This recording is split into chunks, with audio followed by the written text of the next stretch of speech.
All right, thanks for sticking around. Welcome back inside our KDKA-TV News studios for the #1 Cochran Sports Showdown. I'm Rich Walsh. Bob Pompiani has the night off, and we're talking about the Buccos. We're going to go in depth. What should they do a couple weeks away from the trade deadline? Also, the Steelers decision day for Le'Veon Bell tomorrow. We have an all-star panel for you again tonight. From left to right on your screen, we got Tim Benz, Ron Cook, and Will Graves. And I want to start out with the Pirates. The big win today. Raise it. They're 8-1 in their last 9 games. Now, is this the Pirates team that we should expect to see, or is this just luck this last week? Should fans be hopeful, Tim? I think this is the team that you were anticipating seeing coming out of spring training, which is a 72-77 win ball club, and this is what 72-77 win ball clubs do. They get hot, then they lose steam, they get hot again, and then by the end of the season they run out, and that's how they find themselves a couple games under 500. That's who the Pirates are. That's what their makeup is. This is mainly an ability for them now to look at themselves and say, okay, we resuscitated our season. We don't have to count ourselves out before the All-Star break or before the trade deadline. However, you could even hear it in Neil Huntington's voice today. His performance on the field, I got the vibe from him that it almost complicated matters in his eyes. It's going to be harder to sell a sell-off, which I still think is coming to another at the trade deadline. I don't know. For me, I can be impressed with their resilience and skeptical of their chances. Let's remember last July, they put together a 12-2 stretch and got within 2.5 of a wild card. Right now, they're still closer to the Reds than they are the Brewers. I think it means they're not bad, but they're not good, and it shouldn't change their plans at the deadline. Yeah, it's the bottom line is they are what they are as a below 500 team, 48-49. I give them a lot of credit for this week. Huntington challenged them last Sunday, and they answered it. They might have kept Milwaukee at a good time. They looked like they couldn't wait to get to the break, but who cares? You got to beat the team that you're lined up against. I'm not hopeful this is going to be a playoff caliber team by any stretch. Even bad teams have hot streaks. I think back to 2001, the first year at PNC Park. The Pirates swept Cleveland, and Cleveland was a juggernaut. Pirates lost 100 games that season. It happens over a long course of a season.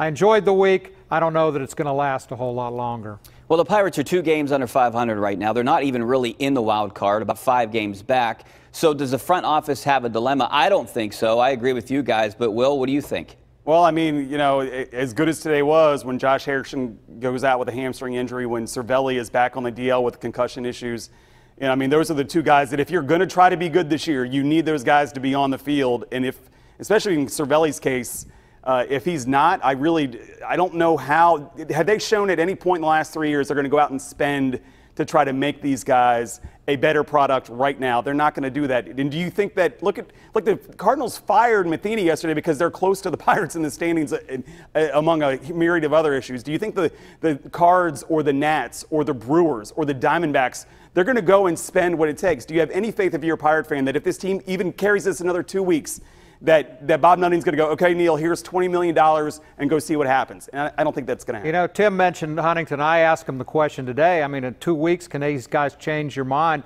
about being a buyer? And he was very lukewarm with that. He talked about how, well, we're built young. We're going to keep young guys together next year. We want to win this year and next year. He didn't sound like a guy to me. It's not about spending now. It's about giving up prospects to get veterans in here. I don't see him doing it. I look for more of a salary dump, and I keep hoping that they use that financial flexibility to get stronger in the offseason. Maybe I'm dreaming. Yeah, Ron, when you asked that question and the response came from Huntington, and he started talking about the young core, that to me seemed to be the precursor for everybody to understand, look, we're built young, which means that the older guys around the young guys aren't that important for what we're trying to build for, so they can still be moved. That's how I interpreted that. Absolutely. Subtly how Huntington tried to put it out there, but I think it was pretty easy for us who've been around for a while to read between the lines on that and read the tea leaves. So I think, Rich, to answer your question, the dilemma here is, that it's just going to be harder to sell the fact that they're going to give these guys away. Or maybe another dilemma, to Will's earlier point, is 2 of the guys they probably wanted to trade, they can't. In Cervelli and Harrison, if they're both hurt now, that's, well, correct me if I'm wrong here, the prorated portion of the remaining portion of $20 million between the 2 guys. Is that right? So that's a lot that I'm sure they would like to get off their books. Well, it's not just this year they want to get him off the books. For next year, Cervelli's too. in for 11.5 next year, and so is Harrison. Now, I know he has a buyout. There's no way they pick up that buyout. I mean, there's no way they pick up the option. So I think they look to move him. Jordy Mercer's a free agent. Freese is going to make $6 million next year. The list goes on and on. These guys are veterans that aren't going to be part of what they will hope to build in the future. And to Ron's point exactly, and I was talking about this last year at the deadline, they should say these are our guys. These are our 5 or 6 or 7 guys that when we want to be legitimately competitive in 19 or 20, whenever that is, whenever Neil's projections say, hey, we're an 88 to 90 win team, get rid of everything else. There is just 0 point. There's no money to be made in going 75 and 87. The fans have not really turned out even despite this hot streak. You're not making money going 75 and 87. To me, the model is these days to do what the Astros did, to do what the Cubs did. You bottom out and you build it back up. That's what they should be doing, and not thinking about, oh, well, let's try to get $2 million in the stands this year and go and win 80 games. Rich. Well, if they do that, they better bottom out and then develop and draft better than they have before, like Rich the Cubs and Astros mentioned did. Dilemma. The only dilemma I see, what do you do with Vasquez? Does a 75-win team need a closer? And he's the only guy, I think, that would really bring something back for you. Tyone, maybe. Vasquez, Huntington mentioned today, the number one thing that people want is controllable relievers.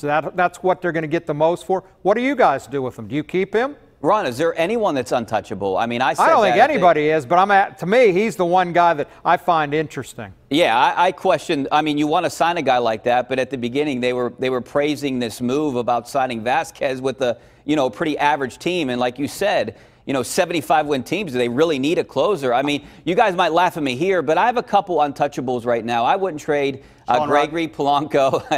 I wouldn't trade Josh Bell, Tyone, and Meadows. Those are the guys I would try to keep this year. But everyone else, I would trade. Ron, I wouldn't be afraid to trade Vasquez. I mean, if you could get an Andrew Miller-type haul, then go out and do it. It's just they've rarely been able to get that kind of return for the veteran arm at the deadline. In the past, when they've done it to the best return, it's been Vasquez from Melanson.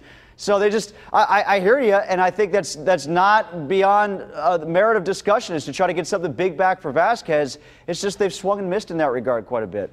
Why do you think, Tim? I mean, do you blame? I don't know. I mean, are they just not good at making deals? Is Huntington not I feel like every time they have a real movable commodity, they don't come back with as much return as people expect that they should in terms of the prospects coming back from the other team. Based on those who evaluate such things, never have I read, boy, they got the best 2 and 3 prospects in that team's farm system. It never happens.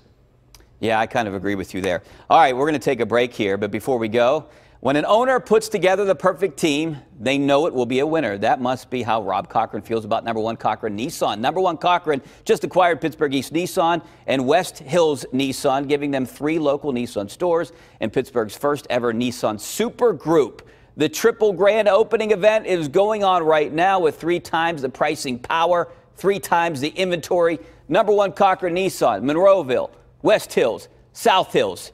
Check it out. The number 1 Cochran Sports Showdown. We'll be right back. The number 1 Cochran Sports Showdown is brought to you by number 1 Cochran, Go One Better, and by Highmark Blue Cross Blue Shield. Have a greater hand in your health.